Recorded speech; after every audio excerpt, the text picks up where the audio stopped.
ओम श्री गणेशाय नमः। ओम श्री विष्णवे नमः। अथ श्री गजेन्द्र मोक्ष स्तोत्रम्। श्री शुक उवाच। एवं व्यवसितो बुद्ध्या समाधाय मनोहृदे जजाप परमं जाप्यं प्राग्जन्मन्यनुशिक्षिताम्। गजेन्द्र उवाच। नमो भगवते तस्मै यत एतच्चिदात्मकं पुरुषायादिबीजाय परेशायाभिधीमहि। यस्मिन्निदं यतश्चेदं येनेदं च इदं स्वयं योऽस्मात् परस्माच्च परस्तं प्रपद्ये स्वयंभुवम्। यः स्वात्मनीदं निजमाययार्पितं क्वचिद्विभातं क्वच तत्तिरोहितम् अविद्धदृक्साक्षुभयं तदीक्ष्यते स आत्ममूलोऽवतु मां परात्परः। कालेन पञ्चत्वमितेषु कृत्स्नसो लोकेषु पालेषु च सर्वहेतुषु तमस्तदासीद्गहनं गम्भीरं यस्तस्य पारेऽभिविराजते विभुः। न यस्य देवारिषयः पदं विदु जन्तुः पुनः कोऽर्हति गन्तुमीरितुं। यथा नटस्याकृतिभिर्विचेष्टतो दुरत्ययानुक्रमणः समावतु। दिदृक्षवो यस्य पदं सुमङ्गलं विमुक्तसङ्गा मुनयः सुसाधवः चरन्त्यलोकव्रतमव्रणं वने भूतात्मभूताः सुहृदः समे गतिः। न विद्यते यस्य च जन्म कर्म वा न नाम रूपे गुणदोष एव वा तथापि लोकाप्ययसंभवाय स्वमायया तान्यनुकालमृच्छति। तस्मै नमः परेशाय ब्रह्मणेऽनन्तशक्तये अरूपायोरुरूपाय नम आश्चर्यकर्मणे। नम आत्मप्रदीपाय साक्षिणे परमात्मने। नमो गिरां विदुराय मनसश्चेतसामपि सत्त्वेन प्रतिलभ्याय नैष्कर्मेण विपश्चिता। नमः कैवल्यनाथाय निर्वाणसुखसंविदे। नमः शान्ताय घोराय मूढाय गुणधर्मिणे निर्विशेषाय साम्याय नमो ज्ञानघनाय च। क्षेत्रज्ञाय नमस्तुभ्यं सर्वाध्यक्षाय साक्षिणे पुरुषायात्ममूलाय मूलप्रकृतये नमः। सर्वेन्द्रियगुणदृष्टे सर्वप्रत्ययहेतवे असताच्छाय योक्ताय सदा भासाय ते नमः। नमो नमस्तेऽखिलकारणाय निष्कारणायाद्भुतकारणाय सर्वागमाम्नाय महार्णवाय नमोपवर्गाय परायणाय गुणारणिच्छन्नचिदूष्मपाय तच्छोभविस्फूर्जितमानसाय नैष्कर्म्यभावेन विवर्जितागम स्वयं प्रकाशाय नमस्करोमि। मादृक्प्रपन्नपशुपाशविमोक्षणाय मुक्ताय भूरिकर्णाय नमोलयाय स्वांसेन सर्वतनुभृन्मनसि प्रतीत प्रत्यग्दृशे भगवते बृहते नमस्ते। आत्मात्मजाप्तगृहीवित्तजने सुशक्तैर्दुष्प्रापणाय गुणसङ्गविवर्जिताय मुक्तात्मभिः स्वहृदये परिभाविताय ज्ञानात्मने भगवते नम ईश्वराय। यमधर्मकामार्थविमुक्तिकामा भजन्त इष्टां गतिमाप्नुवन्ति किं त्वाशिशोरात्यपि देहमव्ययं करोतु मे दभ्रदयो विमोक्षणम्। एकान्तिनो यस्य न कञ्चनार्थं वाञ्छन्ति ये वै भगवत्प्रपन्नाः अत्यद्भुतं तच्चरितं सुमङ्गलं गायन्त आनन्दसमुद्रमग्नाः तमक्षरं ब्रह्म परं परेशम् अव्यक्तमाध्यात्मिकयोगगम्यम् अतीन्द्रियं सूक्ष्ममिवातिदूरम् अनन्तमाद्यं परिपूर्णमीडे यस्य ब्रह्मादयो देवा वेदालोकाश्चराचराः नामरूपविभेदेन फलग्व्याचकलया कृताः यथार्चिषोऽग्नेशवितुर्गभस्तयोर्निर्यान्ति संयान्त्यसकृत्स्वरोचिषः तथा यतोऽयं गुणसम्प्रवाहो बुद्धिर्मनः खानि शरीरसर्गाः स वै न देवासुरमर्त्यतिर्यं न स्त्री न षण्डो न पुमान् न जन्तुः नायं गुणः कर्म न सन्न चासन् विनिषेधशेषो जयतादशेषः जिजीविषेनाहमिहामुया किम् अन्तर्बहिश्चावृतये भयोन्या इच्छामि कालेन न यस्य विप्लवस्तस्यात्मलोकावरणस्य मोक्ष्यं सोऽहमविश्वसृजं विश्वम् अविश्वं विश्ववेदशां विश्वात्मानमजं ब्रह्म प्रणतोऽस्मि परं पदं योगरन्धितकर्माणो हृदयोगविभाविते योगिनोऽयं प्रपश्यन्ति योगे समतं नतोऽस्म्यहम् नमो नमस्तुभ्यमसह्यवेग शक्तित्रयायाखिलधिगुणाय प्रपन्नपालाय दुरन्तशक्तये कदिन्द्रियाणामनवाप्यवर्त्मने नायं वेद स्वमात्मानं यच्छक्त्याहं धिया हतं तं दुरत्ययमाहात्म्यं भगवन्तमितोऽस्म्यहम् श्रीशुक उवाच एवं व्यवसितो बुद्ध्या समाधाय मनोहृदे जजाप परमं जाप्यं प्राग्जन्मन्यनुशिक्षिताम् गजेन्द्र उवाच नमो भगवते तस्मै यत एतच्चिदात्मकं पुरुषायादिबीजाय परेशायाभिधीमहि यस्मिन्निदं यतश्चेदं येनेदं च इदं स्वयं योऽस्मात् परस्माच्च परस्तं प्रपद्ये स्वयंभुवं यः स्वात्मनीदं निजमाययार्पितं क्वचिद्विभातं क्वच तत्तिरोहितम् अविद्धदृक्साक्षुभयं तदीक्ष्यते स आत्ममूलोऽवतु मां परात्परः कालेन पञ्चत्वमितेषु कृत्स्नसो लोकेषु पालेषु च सर्वहेतुषु तमस्तदासीद्गहनं गम्भीरं यस्तस्य पारेऽभिविराजते विभुः न यस्य देवारिषयः पदं विदु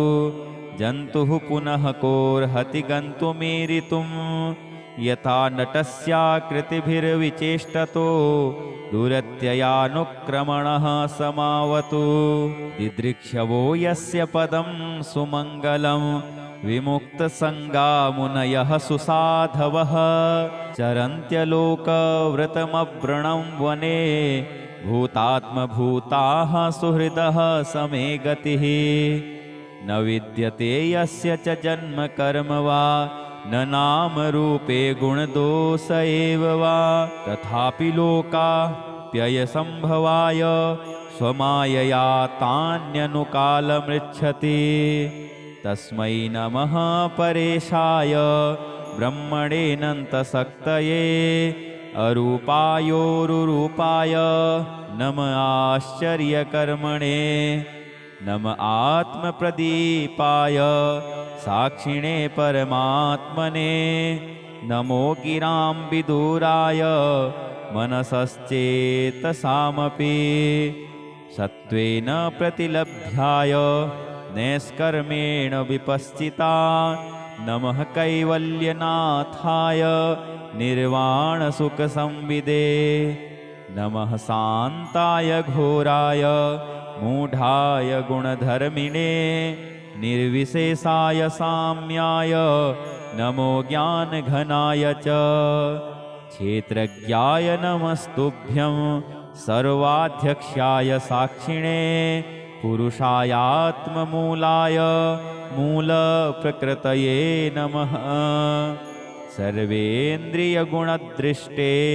सर्वप्रत्ययहेतवे असताच्छाय योक्ताय सदाभासाय ते नमः नमो नमस्तेऽखिलकारणाय निष्कारणायाद्भुतकारणाय सर्वागमाम्नाय महार्णवाय नमोपवर्गाय परायणाय गुणारणिच्छन्नचिदूष्मपाय तच्छोभविस्फूर्जितमानसाय नैष्कर्म्यभावेन विवर्जितागम स्वयं प्रकाशाय नमस्करोमि मादृक्प्रपन्नपशुपाशविमोक्षणाय मुक्ताय भूरिकरणाय नमोलयाय स्वांसेन सर्वतनुभृन्मनसि प्रतीत प्रत्यग्दृशे भगवते बृहते नमस्ते आत्मात्मजाप्तगृहीवित्तजने सुसक्तैर्दुष्प्रापणाय गुणसङ्गविवर्जिताय मुक्तात्मभिः स्वहृदये परिभाविताय ज्ञानात्मने भगवते नम ईश्वराय यमधर्मकामार्थविमुक्तिकामा भजन्त इष्टां गतिमाप्नुवन्ति किं त्वाशिशोरात्यपि देहमव्ययं करोतु मे दभ्रदयो विमोक्षणम् एकान्तिनो यस्य न कञ्चनार्थं वाञ्छन्ति ये वै भगवत्प्रपन्नाः अत्यद्भुतं तच्चरितं सुमङ्गलं गायन्त आनन्दसमुद्रमग्नाः तमक्षरं ब्रह्म परं परेशम् अव्यक्तमाध्यात्मिकयोगगम्यम् अतीन्द्रियं सूक्ष्ममिवातिदूरम् अनन्तमाद्यं परिपूर्णमीडे यस्य ब्रह्मादयो देवा वेदालोकाश्चराचराः नामरूपविभेदेन फलग्व्याचकलया कृताः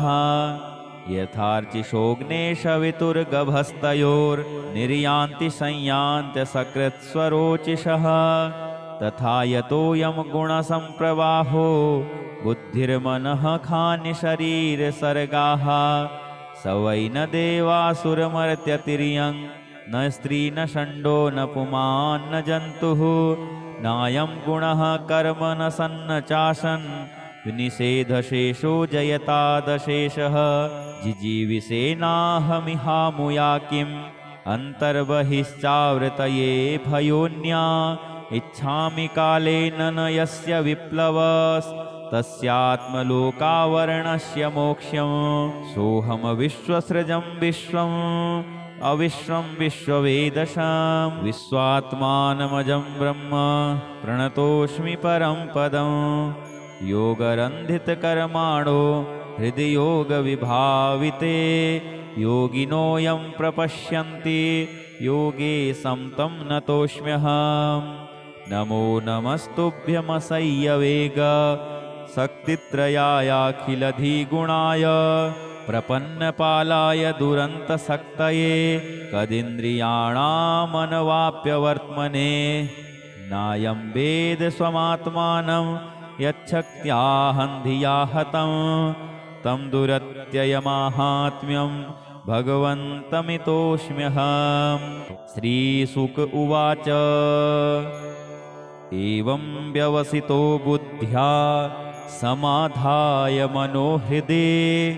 जजाप परमं जाप्यं प्राग्जन्मन्यनुशिक्षितं गजेन्द्र उवाच नमो भगवते तस्मै यत एतच्चिदात्मकं पुरुषायादिबीजाय परेशायाभिधीमहि यस्मिन्निदं यतश्चेदं येनेदं च इदं स्वयं योऽस्मात् परस्माच्च परस्तं प्रपद्ये स्वयंभुवम् यः स्वात्मनीदं निजमाययार्पितं क्वचिद्विभातं क्व च तत्तिरोहितम् अविद्धदृक्साक्षुभयं तदीक्ष्यते स आत्ममूलोऽवतु मां परात्परः कालेन पञ्चत्वमितेषु कृत्स्नसो लोकेषु पालेषु च सर्वहेतुषु तमस्तदासीद्गहनं गम्भीरं यस्तस्य पारेऽभिविराजते विभुः न यस्य देवा ऋषयः पदं विदु जन्तुः पुनः कोऽर्हति गन्तुमीरितुं यथा नटस्याकृतिभिर्विचेष्टतो दुरत्ययानुक्रमणः समावतु दिदृक्षवो यस्य पदं सुमङ्गलं विमुक्तसङ्गा मुनयः सुसाधवः चरन्त्यलोकव्रतमव्रणं वने भूतात्मभूताः सुहृदः समे गतिः न विद्यते यस्य च जन्म कर्म वा न नामरूपे गुणदोष एव वा तथापि लोकाप्ययसम्भवाय स्वमायया तान्यनुकालमृच्छति तस्मै नमः परेशाय ब्रह्मणेऽनन्तशक्तये अरूपायोरुरूपाय नम आश्चर्यकर्मणे नम आत्मप्रदीपाय साक्षिणे परमात्मने नमो गिरां विदुराय मनसश्चेतसामपि सत्त्वेन प्रतिलभ्याय नैष्कर्मेण विपश्चिता नमः कैवल्यनाथाय निर्वाणसुखसंविदे नमः शान्ताय घोराय मूढाय गुणधर्मिणे निर्विशेषाय साम्याय नमो ज्ञानघनाय च क्षेत्रज्ञाय नमस्तुभ्यं सर्वाध्यक्षाय साक्षिणे पुरुषायात्ममूलाय मूलप्रकृतये नमः सर्वेन्द्रियगुणदृष्टे सर्वप्रत्ययहेतवे असताच्छाय योक्ताय सदाभासाय ते नमः नमो नमस्तेऽखिलकारणाय निष्कारणायाद्भुतकारणाय सर्वागमाम्नाय महार्णवाय नमोपवर्गाय परायणाय गुणारणिच्छन्नचिदूष्मपाय तच्छोभविस्फूर्जितमानसाय नैष्कर्म्यभावेन विवर्जितागम स्वयं प्रकाशाय नमस्करोमि मादृक्प्रपन्नपशुपाशविमोक्षणाय मुक्ताय भूरिकर्णाय नमोलयाय स्वांसेन सर्वतनुभृन्मनसि प्रतीत प्रत्यग्दृशे भगवते बृहते नमस्ते आत्मात्मजाप्तगृहवित्तजने सुसक्तैर्दुष्प्रापणाय गुणसङ्गविवर्जिताय मुक्तात्मभिः स्वहृदये परिभाविताय ज्ञानात्मने भगवते नम ईश्वराय यमधर्मकामार्थविमुक्तिकामा भजन्त इष्टां गतिमाप्नुवन्ति किं त्वाशिशोरात्यपि देहमप्ययं करोतु मे दभ्रदयो विमोक्षणम् एकान्तिनो यस्य न कञ्चनार्थं वाञ्छन्ति ये वै भगवत्प्रपन्नाः अत्यद्भुतं तच्चरितं सुमङ्गलं गायन्त आनन्दसमुद्रमग्नाः तमक्षरं ब्रह्म परं परेशम् अव्यक्तमाध्यात्मिकयोगगम्यम् अतीन्द्रियं सूक्ष्ममिवातिदूरम् अनन्तमाद्यं परिपूर्णमीडे यस्य ब्रह्मादयो देवा वेदालोकाश्चराचराः नामरूपविभेदेन फलग्व्याचकलया कृताः यथार्चिषोऽग्ने शवितुर्गभस्तयोर्निर्यान्ति संयान्त्यसकृत्स्वरोचिषः तथा यतोऽयं गुणसम्प्रवाहो बुद्धिर्मनः खानि शरीरसर्गाः स वै न देवासुरमर्त्यतिर्यं न स्त्री न षण्डो न पुमान् न जन्तुः नायं गुणः कर्म न सन्न चासन् विनिषेधशेषो जयतादशेषः जिजीविषेनाहमिहामुया किम् अन्तर्बहिश्चावृतये भयोन्या इच्छामि कालेन न यस्य विप्लवस्तस्यात्मलोकावरणस्य मोक्ष्यं सोऽहमविश्वसृजं विश्वम् अविश्वं विश्ववेदशां विश्वात्मानमजं ब्रह्म प्रणतोऽस्मि परं पदम् योगरन्धितकर्माणो हृदि योगविभाविते योगिनोऽयं प्रपश्यन्ति योगे समतं नतोऽस्म्यहम् नमो नमस्तुभ्यमसह्यवेग शक्तित्रयायाखिलधिगुणाय प्रपन्नपालाय दुरन्तशक्तये कदिन्द्रियाणामनवाप्यवर्त्मने नायं वेद स्वमात्मानं यच्छक्त्याहं धिया हतं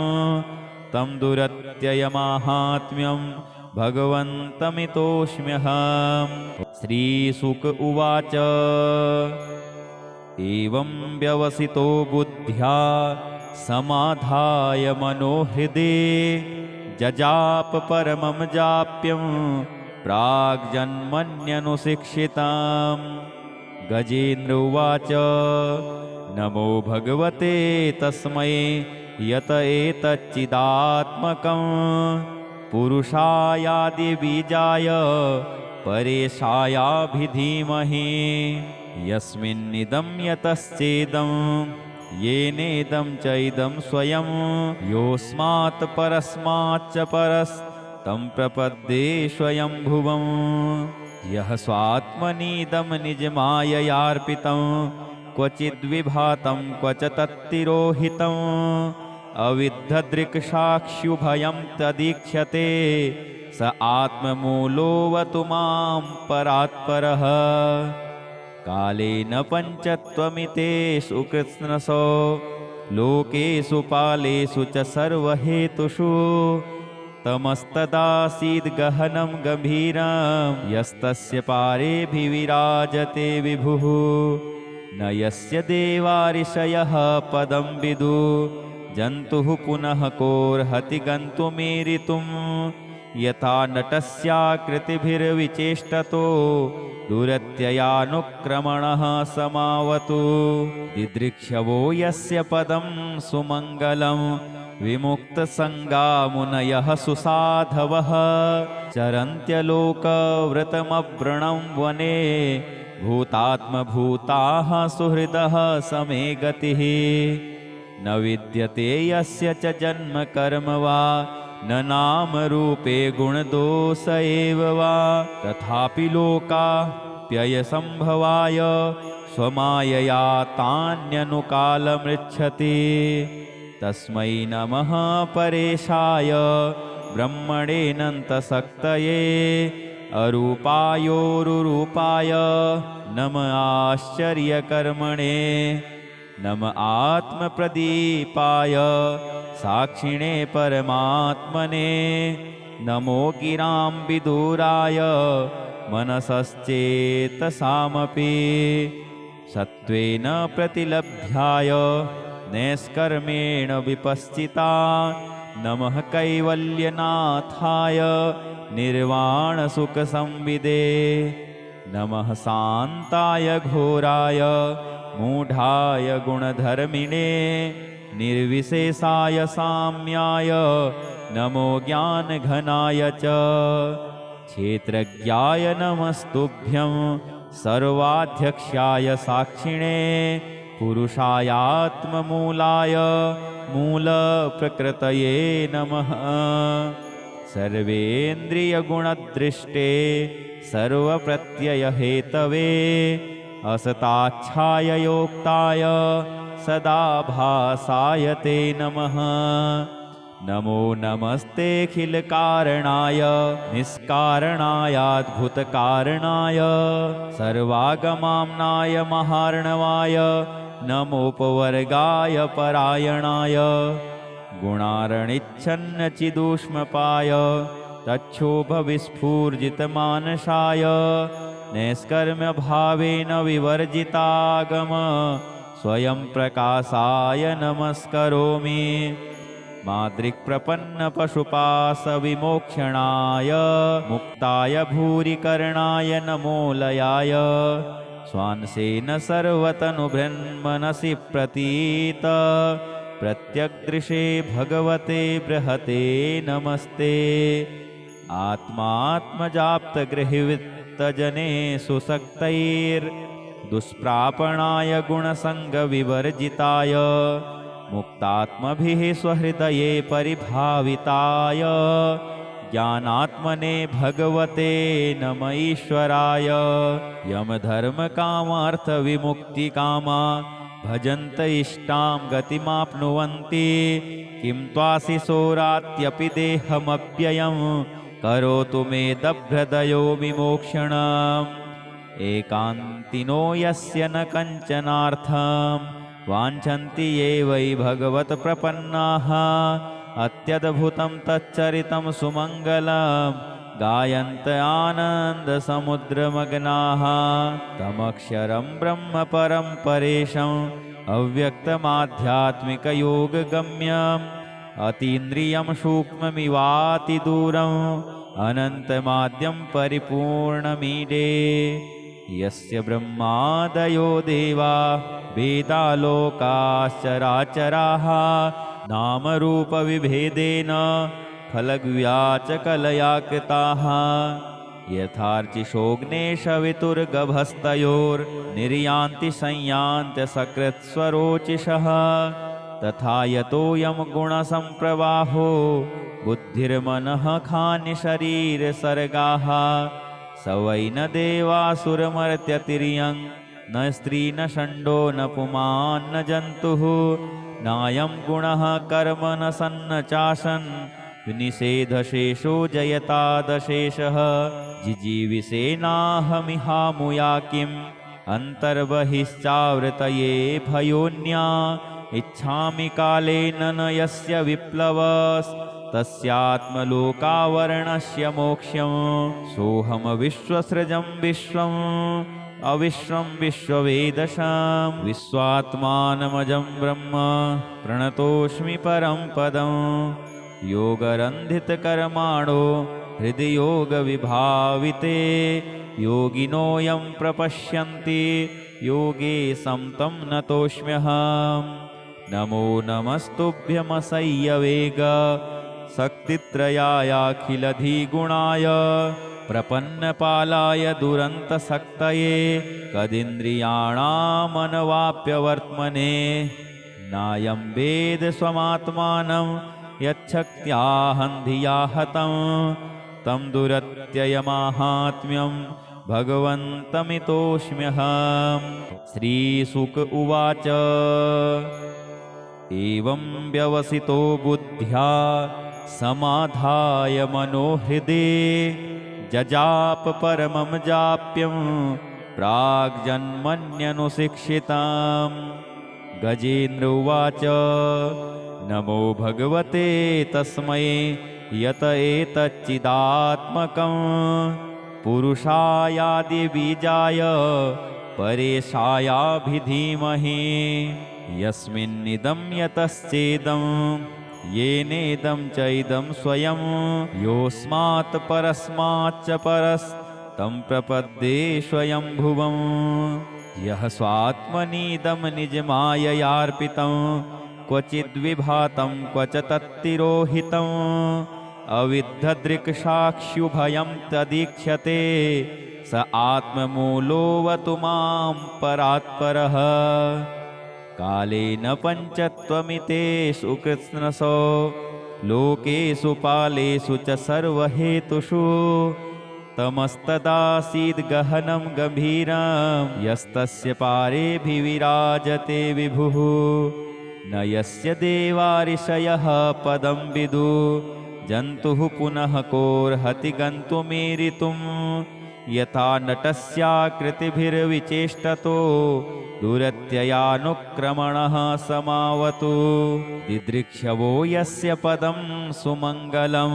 विमुक्तसङ्गा मुनयः सुसाधवः चरन्त्यलोकव्रतमव्रणं वने भूतात्मभूताः सुहृदः समे गतिः न विद्यते यस्य च जन्म कर्म वा न नाम रूपे गुणदोष एव वा तथापि लोकाप्ययसम्भवाय स्वमायया तान्यनुकालमृच्छति तस्मै नमः परेशाय ब्रह्मणेऽनन्तशक्तये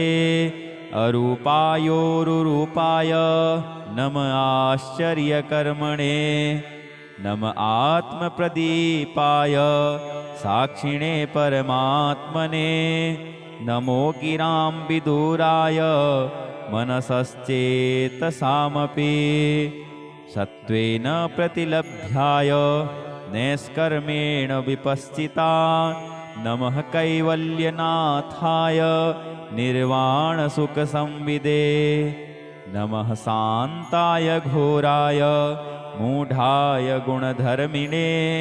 निर्विशेषाय साम्याय नमो ज्ञानघनाय च क्षेत्रज्ञाय नमस्तुभ्यं सर्वाध्यक्षाय साक्षिणे पुरुषायात्ममूलाय मूलप्रकृतये नमः सर्वेन्द्रियगुणदृष्टे सर्वप्रत्ययहेतवे असताच्छाय योक्ताय सदाभासाय ते नमः नमो नमस्तेऽखिलकारणाय निष्कारणायाद्भुतकारणाय सर्वागमाम्नाय महार्णवाय नमोपवर्गाय परायणाय गुणारणिच्छन्नचिदूष्मपाय तच्छोभविस्फूर्जितमानसाय नैष्कर्म्यभावेन विवर्जितागम स्वयं प्रकाशाय नमस्करोमि मादृक्प्रपन्नपशुपाशविमोक्षणाय मुक्ताय भूरिकर्णाय नमोलयाय स्वांसेन सर्वतनुभृन्मनसि प्रतीत प्रत्यग्दृशे भगवते बृहते नमस्ते आत्मात्मजाप्तगृहवित्तजने सुसक्तैर्दुष्प्रापणाय गुणसङ्गविवर्जिताय मुक्तात्मभिः स्वहृदये परिभाविताय ज्ञानात्मने भगवते नम ईश्वराय यमधर्मकामार्थविमुक्तिकामा भजन्त इष्टां गतिमाप्नुवन्ति किं त्वाशिशोरात्यपि देहमव्ययं करोतु मे दभ्रदयो विमोक्षणम् एकान्तिनो यस्य न कञ्चनार्थं वाञ्छन्ति ये वै भगवत्प्रपन्नाः अत्यद्भुतं तच्चरितं सुमङ्गलं गायन्त आनन्दसमुद्रमग्नाः तमक्षरं ब्रह्म परं परेशम् अव्यक्तमाध्यात्मिकयोगगम्यम् अतीन्द्रियं सूक्ष्ममिवातिदूरम् अनन्तमाद्यं परिपूर्णमीडे यस्य ब्रह्मादयो देवा वेदालोकाश्चराचराः नामरूपविभेदेन फलग्व्याचकलया कृताः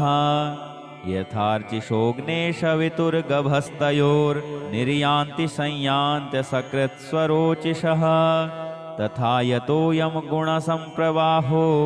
बुद्धिर्मनः खानि शरीरसर्गाः स वै न देवासुरमर्त्यतिर्यं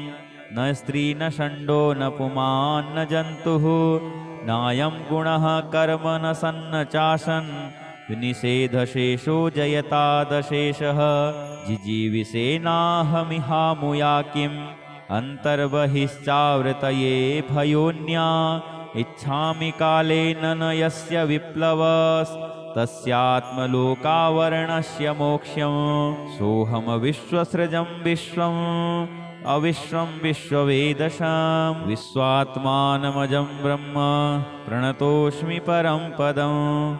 योगरन्धितकर्माणो हृदि योगविभाविते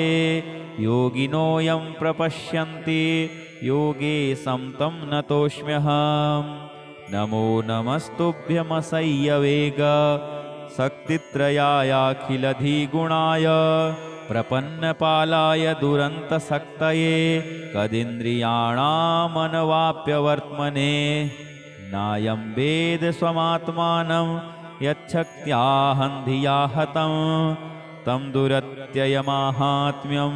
भगवन्तमितोऽस्म्यहम् ॐ श्रीविष्णवे नमः इति श्री गजेन्द्रमोक्षस्तोत्रम्।